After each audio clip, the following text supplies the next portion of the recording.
Hello everyone, it's your old boy Adam Morales here again, and welcome to another tier list video. It's been a while since I've done one of these, hasn't it? And for today's tier list, we'll be ranking each of the Thomas eras from the classic series to the All Engines Go era, ranking from unblemished, which means they have no flaws whatsoever, to the dreadful ones, which I think are terrible, the worst of the worst.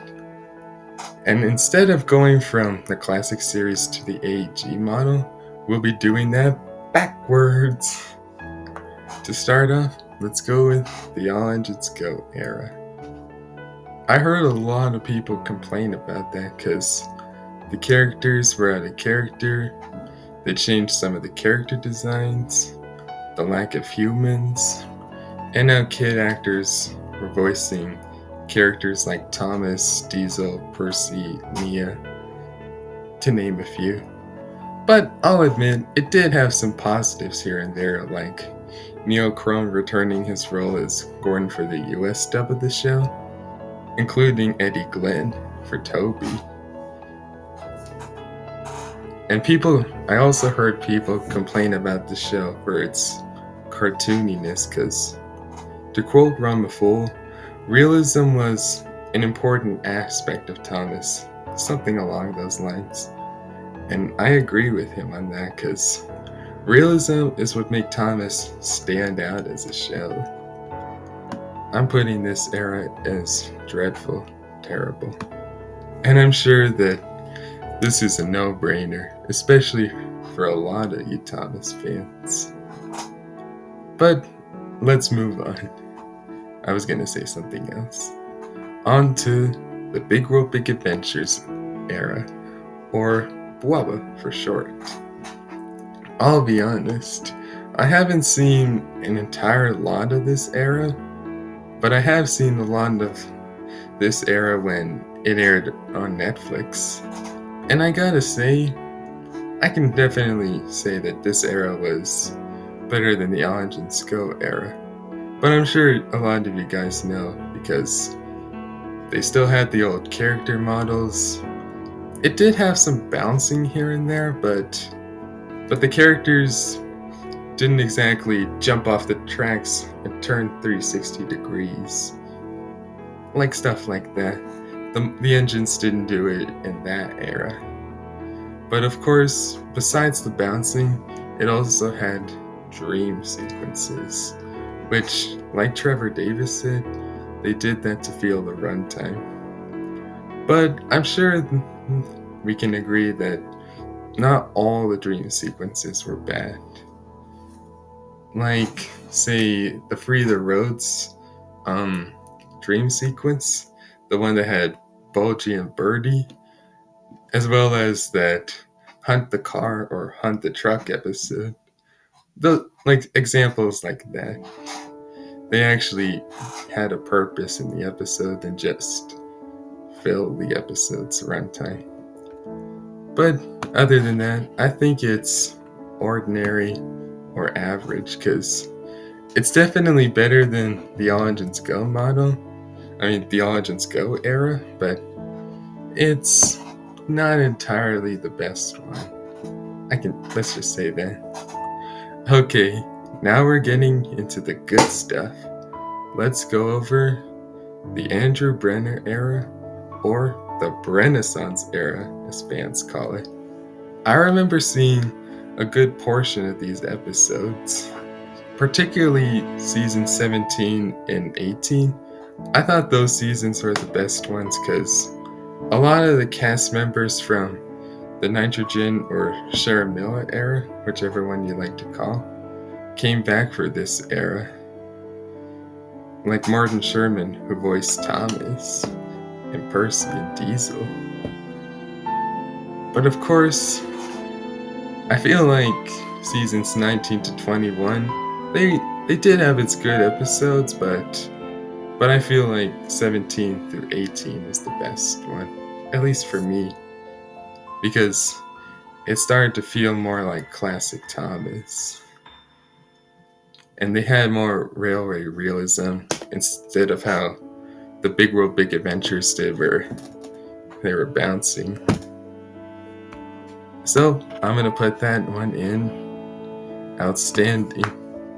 And before we move on to the next one, I remember seeing a great portion of those episodes when Thomas aired on PBS Kids, just to point that out.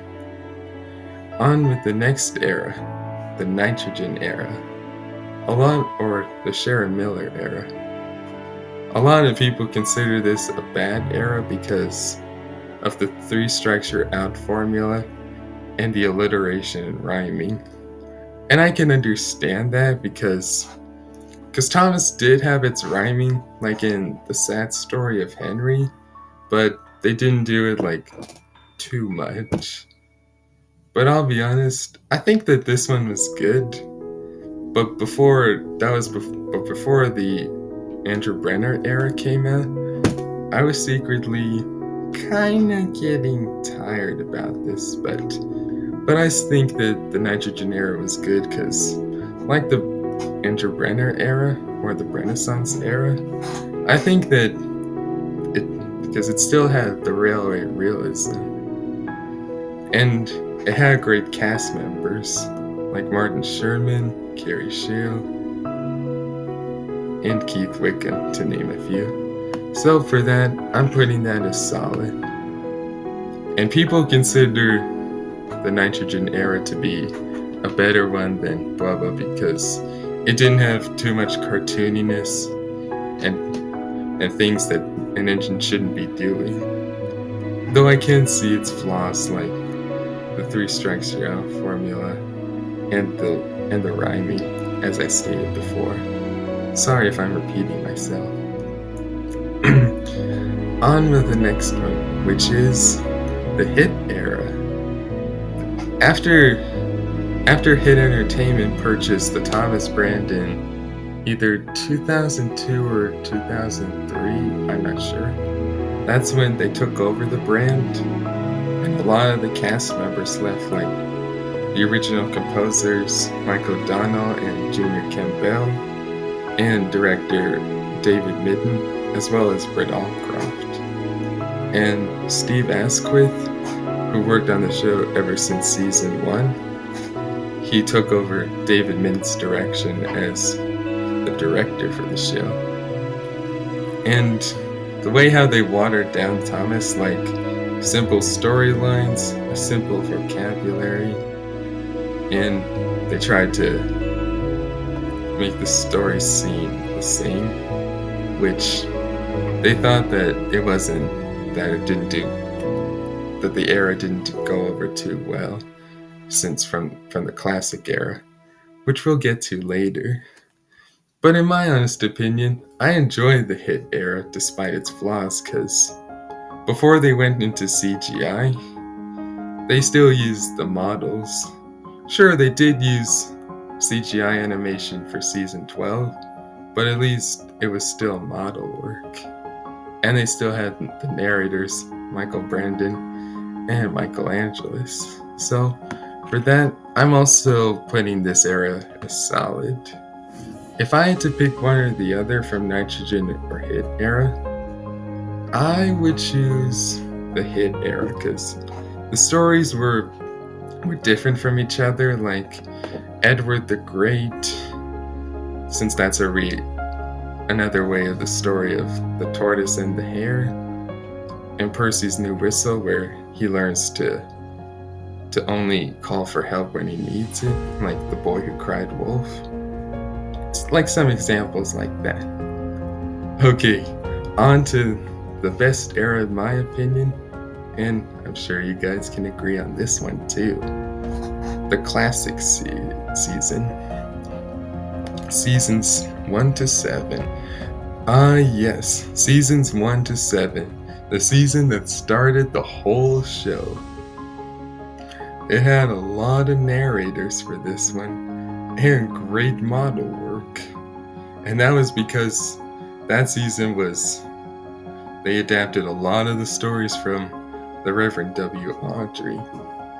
And 7 of those season 1 episodes would later be adapted to the adventure begins. And I think that the music score that Junior Campbell and Michael O'Donnell put, it slaps. It was wonderful. And it unquestionably goes to Unblemished. It's absolutely flawless. Well, that's all I have. That's all the time I have for today, folks. I hope you enjoyed it. Let me know in the comments section, what do you think of these Thomas eras? Do you agree with my list, or do you have your own personal preference? And before I go, I want to say happy early birthday to my best friend, Connor's Car Productions 2025. Shout out to him. I hope you enjoyed this video. See you all in the next video, everybody. Bye bye.